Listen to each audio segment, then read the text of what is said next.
Presiden Prabowo Subianto dalam maklumat di Retret Hambalang, Bogor, Jawa Barat menyambut baik dengan resminya Indonesia memiliki aset hotel dan lahan hotel Novotel Takher City Mekah yang nyaman bagi jemaah haji Indonesia. Keberhasilan Indonesia memiliki Novotel Takher City ini merupakan hasil diplomasi Presiden Prabowo yang mendorong perubahan kebijakan kepemilikan properti asing di Arab Saudi. Hotel Novotel Takher Mekah, Arab Saudi berada cukup dekat dengan Masjidil Haram, merupakan sejarah baru pemerintah dalam memberikan layanan penginapan yang nyaman bagi jemaah Indonesia. Dengan resminya kepemilikan aset dan lahan Hotel Novotel Takher tersebut, pengembangan perkampungan haji Indonesia segera dilaksanakan di tahun ini. Kita berada di jalan yang bersih, yang suci. Kita berada di jalan yang diridhoi oleh Tuhan Yang Maha Kuasa. Jangan ragu-ragu. Saudara-saudara, kita buktikan. Kalau niat kita bersih, niat kita tidak mencuri uang rakyat, kita berbuat untuk kepentingan rakyat, kepentingan bangsa kita, keselamatan bangsa kita tidak perlu ragu-ragu. Ini adalah masa-masa ketika masih bersama ya. Wah, saya kalau jadi merasa ini ya, sayang sekali ya. 25 tahun kebersamaan, kemesraan Ridwan Kamil dan Atalia Praratya yang kerap dibagikan di media sosial tinggal kenangan karena nggak tahu apakah karena sosok tadi atau bukan ya. Tapi ya resmi digugat cerai Atalia, mantan Gubernur Jawa Barat Ridwan Kamil akhirnya menghadapi sidang perdana di Pengadilan Agama Bandung. Bidik rumah tangga Atalia diguncang usai Ridwan Kamil dituduh menghamili dan memiliki anak dari selebgram Lisa Mariana. Tapi hasil tes DNA-nya sebenarnya membuktikan bahwa anak dari Lisa Mariana bukan anak dari Ridwan Kamil. Fakta bahwa keduanya sempat menjalin hubungan ternyata mengguncang rumah tangga RK, dan sejak dugaan ini terungkap, RK dan Atalia istrinya jarang terlihat bersama ya, seperti yang sering kita saksikan di media sosial. Kebersamaan keduanya tidak nampak lagi begitu, tidak tampil bersama. Dan masalah yang dihadapi Ridwan Kamil datang bertubi-tubi setelah kita ketahui ia kandas dalam Pilkada Jakarta 2024 selain terseret tuduhan perselingkuhan dengan Lisa Mariana. Mantan orang nomor 1 di Jawa Barat juga terseret kasus korupsi proyek pengadaan iklan Bank BJB dengan kerugian negara sekitar 222 miliar rupiah. Tapi Ridwan Kamil terus diperiksa oleh KPK dalam hal ini. Penyelidikan kasus korupsi pun masih berjalan, belum ada informasi apakah ada keterlibatan Ridwan Kamil di kasus ini.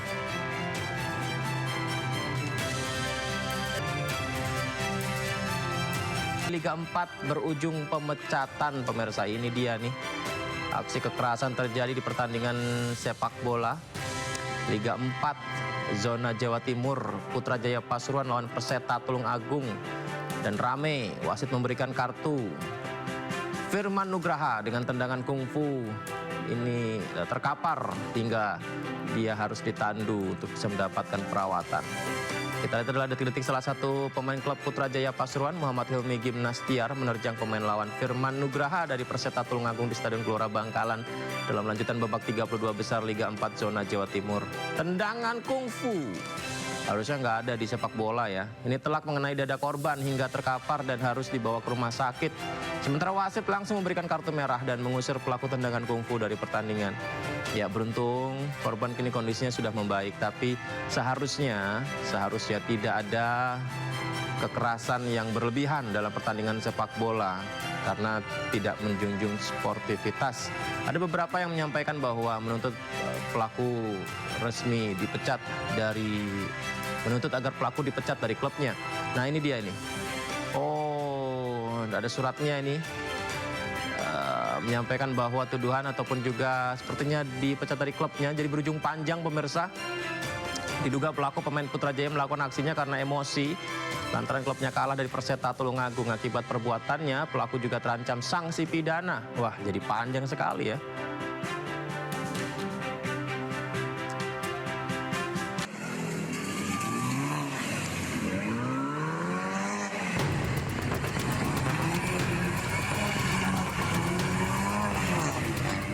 Satu persatu mobil mewah melakukan aksi nekat dan berbahaya drifting di persimpangan Jalan Metro Pondok Indah Kebayoran Lama, Jakarta Selatan.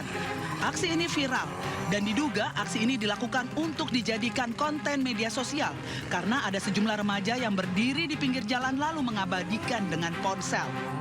Video telah viral dan polisi belum mengetahui identitas pengemudi mobil yang melakukan aksi drifting ini. Meski tidak menimbulkan korban, namun aksi berbahaya ini tentu menyalahi aturan.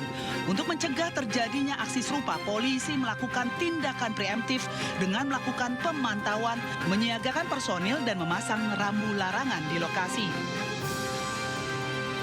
Kami nanti tidak akan bisa menindaklanjuti sendiri, kita koordinasi dengan stakeholder yang lain, bisa dari Dinas Perhubungan, dari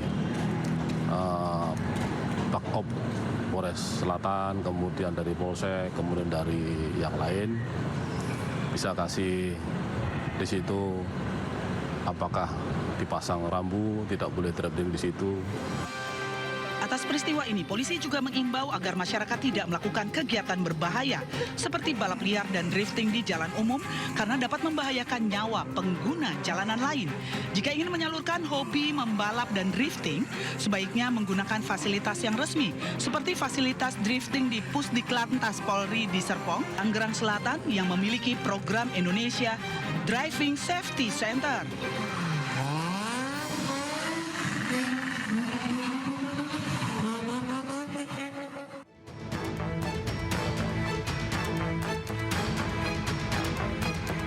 Inilah rekaman kamera pengawas yang tampilkan seorang pemotor yang tiba-tiba menganiaya pemotor lain saat mengisi BBM di SPBU Desa Sembayat, Kecamatan Manyar, Kabupaten Gresik. Kejadian bermula saat pelaku dan korban sedang mengantri isi BBM.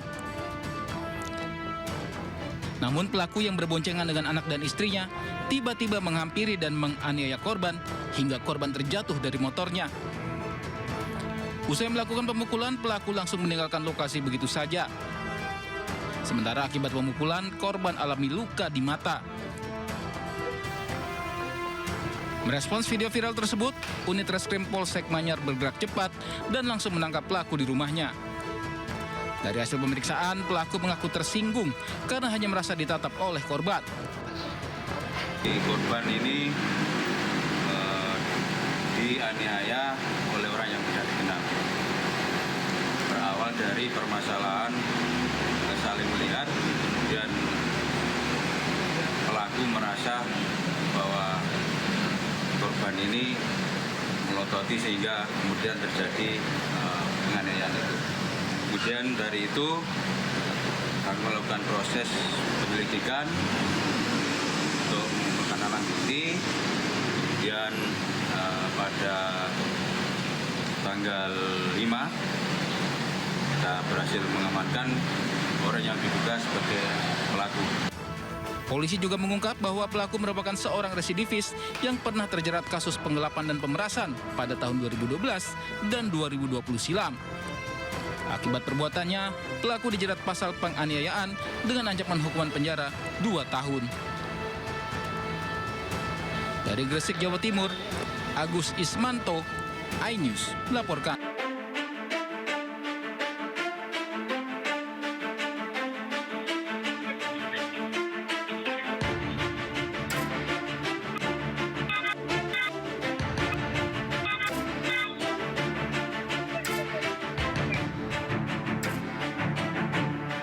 Rekaman CCTV memperlihatkan wanita jemaat gereja berinisial RAF yang sedang berjalan kaki di Gading Kirana, Kelapa Gading, Jakarta Utara jadi korban penjambretan. Tas miliknya ditarik oleh 2 pria yang berboncengan motor hingga korban terseret dan terpental. Suami korban yang berusaha menolong juga ikut terjatuh. Berbekal rekaman CCTV, korban pun telah melapor ke Mapolsek Kelapa Gading, Jakarta Utara. Sekuriti ruko mengungkapkan tas milik korban yang berisikan dokumen pribadi dan telepon genggamnya raib dibawa kabur para pelaku. Waktu dia jalan, yaitu kebetulan korban juga pelaku udah di belakang, dan mungkin ada kesempatan, langsung jambret, tarik-tarikan sampai ke planting, ya motor di sini dia langsung gas. Terbaru, pihak dari Polsek Kelapa Gading telah berhasil menangkap 1 dari 2 pelaku jambret. Keterangan awal pelaku, hasil kejahatan digunakan untuk membeli sabu.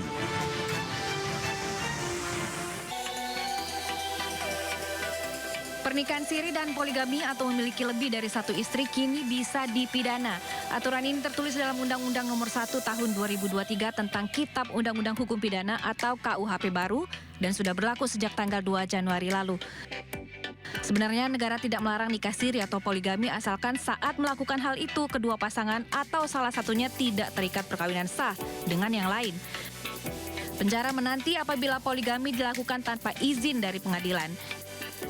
Selain itu, jangan coba-coba menyembunyikan status suami atau istri bila tidak ingin mencicipi dinginnya lantai penjara. Hukuman pidana penjara pelaku nikah siri atau poligami tanpa izin tidak main-main, mulai dari 4 tahun hingga 6 tahun penjara. Tentu saja, beragam tanggapan muncul setelah aturan ini berlaku. Salah satunya dari Majelis Ulama Indonesia. MUI meminta pemerintah agar tidak mempidanakan pernikahan yang jelas-jelas sah di mata agama. Mempidanakan nikah siri dengan dasar pasal 402 KUHP adalah tafsir yang keliru dan tidak sejalan dengan hukum.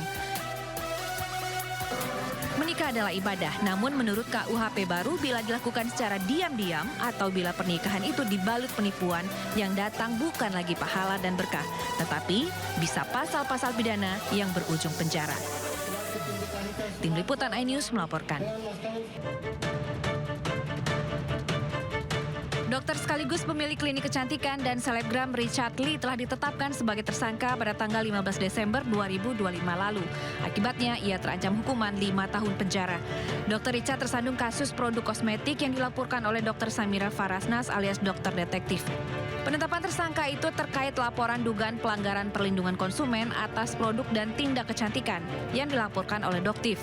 Sebelumnya, Dr. Richard Lee dijadwalkan diperiksa pada tanggal 23 Desember 2025, namun ia meminta penjadwalan ulang pada tanggal 7 Januari 2026. Perseteruan antara dua dokter ini bermula dari obat dan treatment kecantikan. Pertikaian terus melebar hingga berujung pada saling lapor ke polisi antara keduanya. Dr. Richard tidak sendiri karena Doktif juga telah ditetapkan sebagai tersangka kasus pencemaran nama baik atas laporan dari Richard Lee. Tim Liputan iNews melaporkan.